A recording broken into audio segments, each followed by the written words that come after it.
My next stop is Istanbul. I'm going to meet a man who played a crucial behind-the-scenes role in turning 12 Danish cartoons into a world political clash. Hello. We're here to see the General Secretary of the OIC. He's the leader of the OIC, an organization representing all Islamic countries, and I'm invited to meet him in what was once the harem of the Ottoman Empire.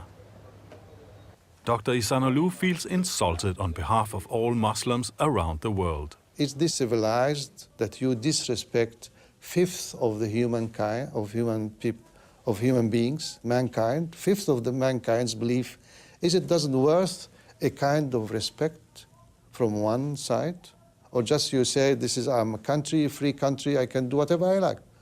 Okay then.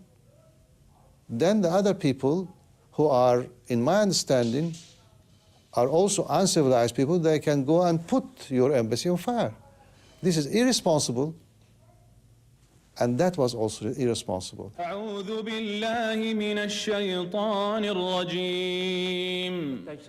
the summit of the OIC in Mecca, Dr. Ihsanoglu tried to use the cartoons to turn this dormant forum of 57 Muslim countries into an effective political tool.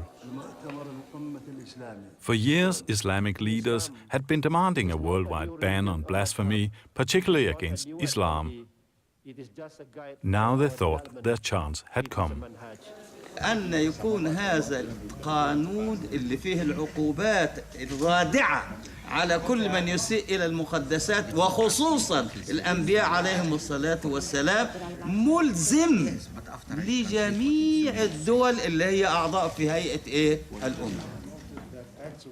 Right after publication of the cartoons, Dr. Ihsanoglu wrote a letter to the Danish Prime Minister.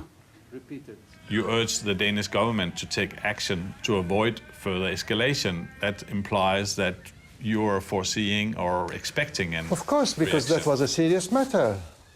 It was a serious matter. There were reactions all over the Muslim world, and I expected these things to happen, and it happened. Who is then to blame when a debate about democracy versus religious dogmas turns into bloody riots?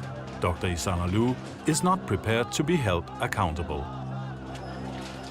You have also responsibility of what happens in the streets of the Muslim world. No, no, no. On the contrary, I'm sorry. I can't accept. This is a wrong statement. This is a false statement. And you cannot substantiate this statement. All my statements, press releases, all my stand, my letters, in my joint releases with Mr. Kofi Annan, Mr. Solana, are on record. This is totally a biased, unsubstantiated statement.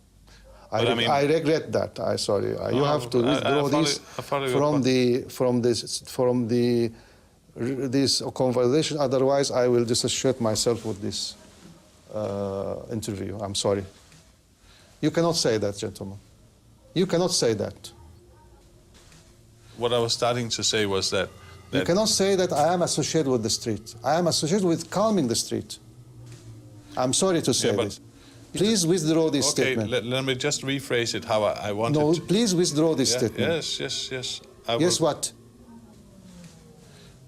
I will try and rephrase what was the intention of my question. I got on somewhat better with Dr. Ihsanoglu after a lunch of chickpeas, but had to conclude that even though he was able to foresee the riots, he refused to be in any way responsible.